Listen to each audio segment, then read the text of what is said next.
Danarchy here, ready to tell you about Operation Martius, a 24-hour gas blowback only event at 878 Airsoft. It's based on the movie Coriolanus, which is in itself based on a Shakespeare play. It tells a story about a Roman general, Martius, who comes back from the war and he is facing off against a bunch of sleazy politicians who want to undermine the military and basically gut this war hero. So he ends up at odds with the citizens of Rome and with his long-standing enemy, Phidias, who leads the Volscians against him. So the Roman loadout in this case, for the Roman military, led by Martius, is basically multicam as the primary uniform that the team will be wearing. We've had some questions about, can I wear something else? The answer to that is going to generally be no, unless you have a fire team that is very squared away and completely matches. I mean, if you're wearing AOR or some sort of very Gucci camo and you have matching helmets and you have that look so that everybody can identify you as a friend of the multicam team, we may allow that. But generally we're going to be looking at multicam. So what I have on today is the pretty standard loadout for that team. I've got an Ops Core fast bump helmet. I have night vision. This is PVS 7s that I have here now. Night vision is not necessary for the op. We're going to have a 3/4 moon, so it should be relatively bright. And we'll also have generators and or large trucks with the headlights running in the city areas, so that area should be pretty lit up. And that's where many of the missions during the evening are going to be run. In addition to that, I have my chest rig, a Blue 4 Rack Minus. It's a very lightweight rig. Now, one of the things that I would stress in this is that you can bring heavier plate carriers and also bring a chest rig with you. You can switch those out depending on what mission you have. If you're going into what's going to be a firefight, if you're defending a particular part of the town or a territory, you can use that. And if you are going on a recon mission, you may want to switch to a lighter chest rig, and that'll be there because this is a 24-hour event. And my primary weapon for this event is going to be a Masada PTS system gas blowback. And this comes from GBB Central. They did a great job, great deal. Came with 2 magazines, and I ordered several more to go with it. So I've got 5 mags for this loadout for the event. I won't actually be playing on the NATO side. I will be combat controller for the Volscian, the green side. Chris Big Candy Andrews will be the combat controller for the NATO uniform Roman side. Unfortunately, Candy, bad luck to him, had to be a copperhead today. So he's leading the forces there along the top. And both of them will be here running the Roman side. So what I like about the Masada, it's a very well-balanced rifle. It has an ambidextrous charging handle. It also comes with a stock that's both folding and extendable, which if you had the older AEG ones, either the A&K or even the PTS Masada, you had to pick one or the other unless you ordered a very, very expensive upgrade aftermarket. So again, this comes out of the box like that, has pop-up sights, and of course whatever objects you want to place on. Excellent rifle, excellent choice. And for my uniform, of course, I'm wearing multicam Cries, sort of the standard here, and Merrill boots.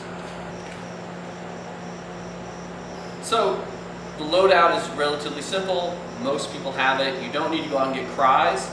Any sort of multicam loadout. Multicam is very inexpensive now. It's become the new surplus camo. You should be able to pick up a set for $50 or $60 at most surplus places these days. So again, that shouldn't be a prohibition. Your big focus should be getting a really good gas blowback primary. And everybody should be using gas blowbacks because it is such an intensification of the experience, feeling that recoil and hearing the sound. There's nobody sneaking around with whisper silent guns or firing something that's firing 50 rounds per second. And it slows down the pace and it makes for a much more intelligent player's game. We've had a lot of questions about support weapons and snipers. Basically what it boils down to is that you get 1 sniper and 1 support weapon for every 10 players that your team fields. With that said, most of the game is going to be based on fire teams of 4 to 7 people. And that's based primarily on what the vehicles can hold, the buggy and the gun truck, whichever one's working and operating that day, in order to extract you or to infill you to the field. So you can't get much bigger than that. So you'll have to pick, do you want a sniper with you or do you want a support weapon, depending on the objectives of the mission that them assign. And that's something that the planning you do with your command or with your fire team to decide how you're going to handle that. Also, one other thing we need to cover is civilian forces on the field. These are basically Roman citizens that are fighting each other in their own civil war. And one team will be marked with green and the other team will be marked with yellow. And roughly they should have green or tan camo to correspond with that, but that may not be the case.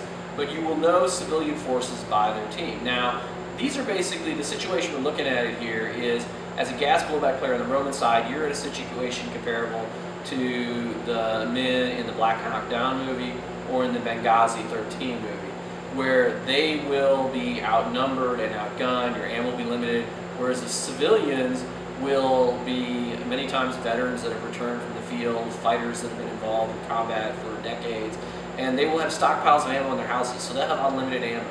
So for about 3 to 4 hours on Saturday, and at the end of the game for about an hour and a half to 2 hours, you'll be facing off against these civilians, or alternatively trying to work with them and carve out alliances, or even trying to kidnap certain members of their squads. And in the evening, you will also be trying to snatch and grab some of these very same civilians out of their homes. You'll kick in the doors, rush in, grab them, and then attempt to extract them. Now, the other team, if you're Roman, you may have the Volscians facing you, trying to ambush you on your way out. They may put IEDs out that stop your vehicle and force you to hike back and drag the HVT with you. There'll be lots of opportunities and lots of surprises coming up for this game. So the big part of this is to be flexible and be able to work together with your squad to accomplish objectives. This isn't intended to be a 24-hour shoot 'em up where we brush 40 people against 40 people. It's designed to be based on fire teams planning out a mission, going out and implementing their mission plan, coming back and doing an AR on the spot during the 24-hour period, saying what do we do right on that mission, what do we do wrong, and what can we do better when we're out in the field, and then talking to command to be given another mission. All right, one other thing. This is a 24-hour event. Now, some 24-hour events make you ruck in everything you could possibly use for that 24 hours. We're not going that extreme. There will be a logistics train to get your equipment out there. So at the start of the event, you're going to load your tent, your heavy gear, your water onto a 2.5 or 5-ton truck. Your equipment will be delivered to a FOB area that will be taped with yellow tape, and you'll be able to set up your tent, you'll be able to eat there, cook there. There will be an active FOB, which will be sort of a tactical operations center, where you'll control missions and you'll be given assignments. That will be attackable. There will be things that will represent sleeping members of your fire team, and generally be a cot with maybe a couple balloons on it. If those balloons are shot and pop, your players have died. So you'll want to protect that FOB, and your intel will be there. It will be stealable. So if you do a lot of work getting intel, gathering information about the enemy string and where particular members of the civilian forces are that you'd like to snatch during the night mission, the other team, if they get into your attackable FOB, that FOB that's not within the yellow tape, they will be able to steal that from you. So you'll want to guard it. Now, to be fair, you don't just want to assign one guy to guard the FOB for 24 hours.